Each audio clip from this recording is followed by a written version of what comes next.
ఇక మీ అభిమానులు sir 50% happy sir. అంటే మీరు ఒక ఉండి అంటే ఎంపీ నుంచి ఉండి ఎమ్మెల్యేగా వచ్చారు. ఇంకో 50% వాళ్ళ కోరిక ఏంటంటే మిమ్మల్ని ఒక ఏదన్నా పదవిలో చూడాలని కోరుకుంటున్నారు.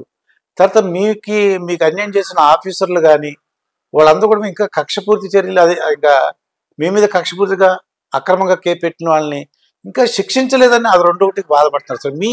ఎస్పెషల్లీ మీ అభిమానులు బాధపడుతున్న మాట నిజం. నిజంగా ఒకటి ఏంటంటే 50% మీరు ఎమ్మెల్యే అయిపోయారని అమ్మాయి అనుకున్నారు. రెండోది ఇంక మీకు ఏమైనా రావాలని కోరుకుంటున్నారు, వెయిట్ చేస్తున్నారు సార్ మా సార్కి ఏమొస్తుంది అని చెప్పి. అవును, సోషల్ మీడియాలో అట్లా చాలా క్లియర్ గా స్పష్టంగా కనపడుతుంది నాకు. అవునండి, వందల సంఖ్యలో కాదు వేల సంఖ్యలోనే ఫోన్లు చేస్తున్నారు. న్యాచురల్ గా వాళ్ళు ప్రేమించే వాడికి జనాలందరికీ యాక్సెసిబిలిటీ ఎక్కువ ఉన్న వాళ్ళకి పదవి వస్తే మనం పిలిస్తే పలుకుతాడరా ఫోన్ ఎత్తాడు అనే ఒక పాజిటివ్ ఫీలింగ్ తో నాకేదో పదవి వస్తే బాగుంటుంది అని వాళ్ళు అనుకోవటంలో తప్పులేదు. అది మీ అభిమానులు అంటే వెయిట్ చేస్తారు మాట జనాలు అంటే అనుకుంటారు. వాళ్ళు రిప్రజెంటేటివ్ గా నేను చెప్తున్నాను మీకు. అలాగే మీ మీద కక్ష మీ అక్రమంగా పెట్టిన అది వాళ్ళందరూ కూడా ఇంకా అలా బయట తిరుగుతున్నారేంటి, ఇంకా వాళ్ళ మీద చర్యలు లేవేంటని బాధపడుతున్నారు. నా ఉద్దేశంలో ఒక వారం రోజుల్లో ఖచ్చితంగా ఉంటాయండి. ఆ విషయంలో నాకు నమ్మకం ఉంది. అది కొద్ది టైం తీసుకుంటారు. తప్పదు, తీసుకోకపోతే దుందుడు చర్యలు అంటారు. అవునండి. సో ఆచితూచి అడుగులు వేయాలి. అందులో నాకు ఏమి అనుమానమే లేదండి. జనానికి ఉన్నంత డిస్సాటిస్ఫాక్షన్ నాకు లేదు. అంటే డిసాటిస్ఫైడ్ కాదండి, వెయిట్ చేస్తారు తొందరగా యాక్షన్ తీసుకోవాలి కదా అని నా ఉద్దేశం. డెఫినెట్ గా కొందరు అధికారులు సస్పెన్షన్ వచ్చే వారం ఉండొచ్చు. ఇప్పుడు నందిగం సురేష్ వెళ్ళిపోయాడండి, ఆయన చక్కగా. జోగి రమేష్ ఆయన మీద కేసు ఒకటి, వాళ్ళ అబ్బాయి మీద కేసు జరిగింది. అలాగే పేర్ని నాని ఒక అతనండి, అలాగే మన కొడాలి నాని, వంశీ, అంబటి రాంబాబు వీళ్ళు ఇంకా మాట్లాడుతున్నారు. రోజా అని వాళ్ళు ఇంకా బాధపడుతున్నారు సార్. అంటే మన కూటమి ప్రభుత్వం అభిమానులు అందరూ కూడా ఇంత ధైర్యంగా మాట్లాడుతున్నారు ఏంటి అని చెప్పేసి అంబటి రాంబాబు కానీ ఏంటి ఇలా వచ్చేసి ప్రెస్ మీట్లు పెట్టి మాట్లాడుతున్నారు ఏంటి ఇంత ధైర్యం అని చెప్పేసి అండి. అంటే వాక్ స్వాతంత్రం అనేది మనకు రాజ్యాంగం ఇచ్చిందండి. జగన్మోహన్ రెడ్డి ఆ వాక్ స్వాతంత్రం కూడా కట్టేలు చేయాలని చూశాడు. చంద్రబాబు నాయుడు గారు అటువంటి దుందుడుకు స్వభావం కలిగిన వ్యక్తి కాదు. ఆ వ్యక్తిత్వం ఉండటం మంచిది కూడా కాదు. డెఫినెట్ గా ఒకవేళ ఎవరైనా తప్పు చేస్తే డెఫినెట్ గా శిక్షిస్తారు, అందులో డౌట్ ఏమి లేదు. బట్ వాక్ స్వాతంత్రం వాళ్ళకు ఉంది. వాళ్ళు ఒక లిమిట్ లో కల్చర్డ్ గా ఆ అవతల వ్యక్తికి వాళ్ళ హక్కులకి భంగం కలిగించకుండా మాట్లాడితే పెద్దగా పట్టించుకోవాల్సిన అవసరం లేదు. అయినా వాళ్ళ మాటలను కూడా ఎవరో పెద్ద పట్టించుకోవట్లేదు. 50,000 60,000 ఓట్లు తేడాలో ఓడిపోయి మామూలుగా మాటలు ఎవరంటారండి. ఇప్పుడు మీరు చెప్పిన 4 పేర్లు 50,000 తేడాలు ఉన్నాయి. అవునండి.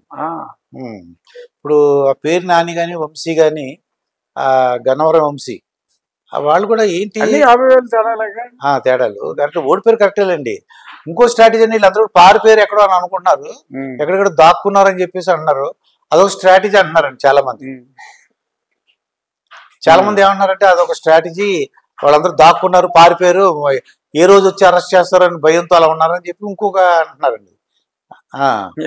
ఉన్నారా పారిపోయారా అన్నది నాకు ఐడియా లేదు. వాక్ స్వాతంత్రం ఉంటుంది. అది అంటే జగన్మోహన్ రెడ్డి గారి ప్రభుత్వంలో లేని స్వేచ్ఛ, అంటే మాట్లాడే స్వేచ్ఛ ఇప్పుడు ఉందంటారు. జగన్మోహన్ రెడ్డి ప్రభుత్వంలో కొంతమందిని వదిలేశాడు అచ్చోసిన అంబోతులాగా. బట్ అతన్ని క్రిటిసైజ్ చేయడానికి ఎవరికి అవకాశం ఇవ్వాల.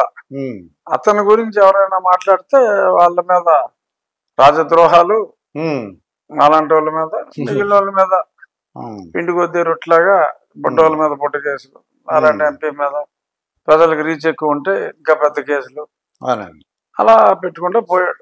ఆఖరికి ఏమీ లేదు, ఒక చిన్న మెసేజ్ వచ్చిందాన్ని ఫార్వర్డ్ చేస్తే పాపం సీనియర్ జర్నలిస్ట్ అంకబాబు గారిని కూడా ఇంటికి వెళ్ళిపోయి లేకపోయారు.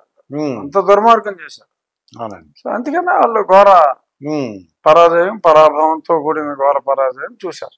అంటే అది ఈవీఎంలు మోసం అన్నారండి. అదంతా ఏమన్నారు ఈవీఎం వాళ్ళు ఎలా నెగ్గారంటే తింగరాదా. నేనేమన్నా నాతో అన్నవాళ్ళతో అన్నాను, మరి అలాగైతే బీజేపీ వాళ్ళు 240 వచ్చినాయి కదా, వాళ్ళు ఇంకొక 50-60 తెచ్చేసుకోవచ్చు కదా, అని నేను అన్నాను. అంటే దానికి సమాధానం మాట్లాడలేదు. ఇక్కడ మాత్రం మోసం జరిగింది అంటారు ఈవీఎం. ఏదో అసమర్థుడు సమర్థన అంత, చేతగానోడు సమర్థన. అవునండి. ఇప్పుడు సజ్జల రామకృష్ణారెడ్డి గారు వీళ్ళందరూ ఎక్కడ ఉన్నారంటారు? వీళ్ళందరూ తెలియదు, అప్పుడు పట్టించుకోలేదు, సజ్జలు ఇప్పుడు పట్టించుకోలేదు. అంటే పాపం, అంటే ఎప్పుడన్నా విషయం వస్తే ప్రతిదానికి ఆయన వచ్చారు. మీరు అనేవారు సకల శాఖ మంత్రి, మాకు అప్పటి వరకు తెలియదు. నేను ఆ పేరు పెట్టాక ఇప్పుడు అతను పర్మనెంట్ పేరు అయిపోయింది. ససామా అని అనేవారు మీరు. అంటే సకల శాఖ మంత్రి అని పలకలాగా అప్పుడప్పుడు ససామా అనేవారు.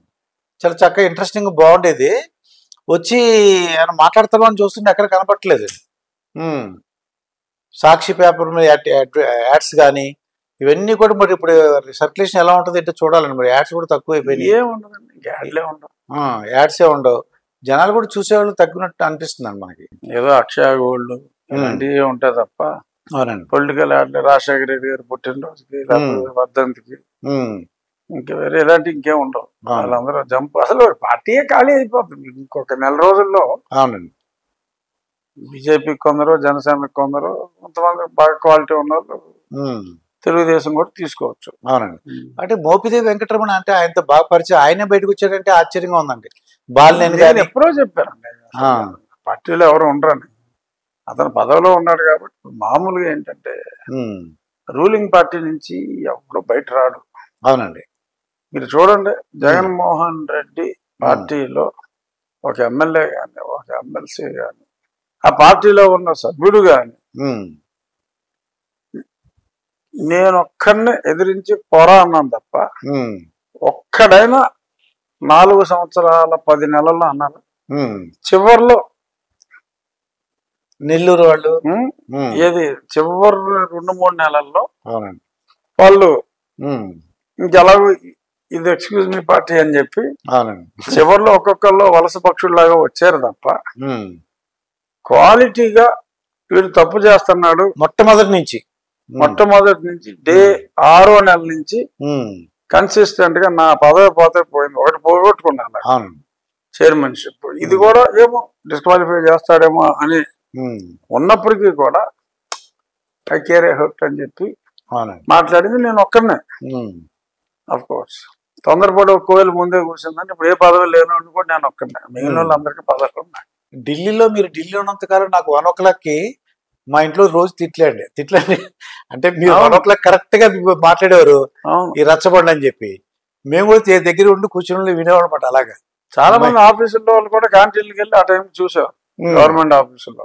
అవునండి. ఎందుకంటే కరెక్ట్ గా చెప్పేవారు. అంటే ఏం జరిగింది, మేము దీన్ని ఎలా అనాలిసిస్ చేస్తారు, రఘురామకృష్ణ గారు ఏం చెప్తారు చూసేవాళ్ళం. ఏ రోజుకి ఆ రోజు అప్పుడే పెనం పెంచి తీసినట్లాగా ఏ రోజు వార్తలు ఆ రోజే చెప్పేస్తా ఉంటారు. అవును, ఇగో సాక్షిలో వచ్చిందని చెప్పేసి చెప్పేసేవారు అన్నీ కూడా.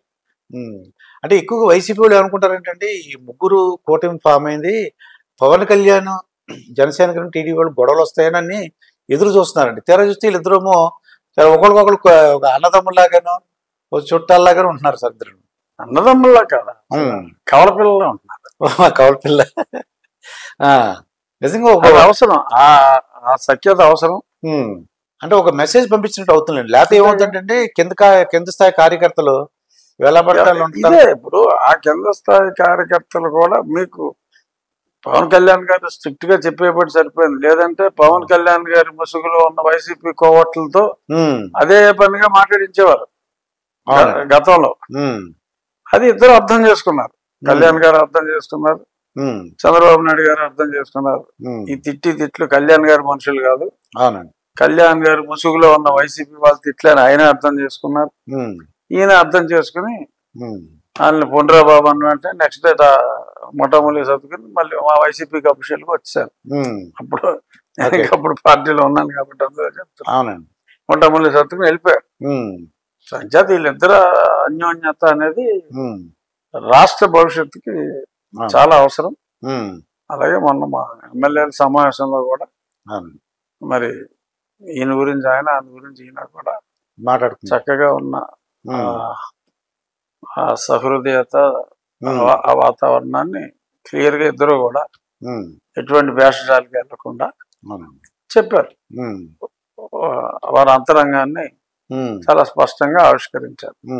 ఎందుకంటే ఎమ్మెల్యేలు అన్ని పార్టీల వాళ్ళు ఉన్నాం కదా, మేమే ఎంత క్లోజ్ గా ఉన్నాంరా, మామూలుగా ఎలా ఉందంటే రామారావు నాగేశ్వరరావు కృష్ణ సోమబాబు బాగానే ఉండేవారు, ఫ్యాన్స్ కొట్టుకున్నారు. ఫ్యాన్స్ చాలా కొట్టుకున్నారు, కరెక్టే. అందుకని దాన్ని వీళ్ళు గ్రహించుకున్నారు. అది గ్రహించి ఎమ్మెల్యేలకు కూడా మెసేజ్ ఇవ్వాలి, సో పక్క పార్టీలను కూడా మనం గౌరవించాలి అని మెసేజ్ ఇవ్వాలని చెప్పి వారిద్దరూ ఒకరినొకరిని గౌరవించుకోవటం ద్వారా మా అందరికీ కూడా మీరు కూడా ఆ పార్టీ వాళ్ళు కూడా మమ్మల్ని గౌరవించాలి అని ఒక మంచి మెసేజ్ ఇచ్చారు. పవన్ కళ్యాణ్ గారి యొక్క ఫ్యాన్స్ కూడా, అంటే జనసేన నాయకులు కానీ చంద్రబాబు నాయుడు గారి ఫోటో పక్కన ఈయన ఫోటో పెట్టుకుని అన్నారు, చాలా సంతోషించారు. ముందు దానికి చాలా పొంగిపోయారండి అండి, చాలా హ్యాపీ ఫీల్ అయ్యారండి. ఎందుకంటే చంద్రబాబు నాయుడు గారు ఒకటే ఉంటుందేమో అనుకున్నారు, కానీ ఇంత ఉండటంతో కొద్దిగా చాలా వాళ్ళు సంతోషం. నార్మల్ ప్రోటోకాల్ ప్రకారం ఓన్లీ సీఎం ఫోటోయే ఉంటుంది, డిప్యూటీ సీఎం ఫోటో ఎక్కడ ఉండదు. అవునండి, ఉండకూడదు కూడా. అవునండి. బట్ ఇక్కడ వీరిద్దరూ ఒక అండర్స్టాండింగ్ లో ఉన్నారు కాబట్టి అవునండి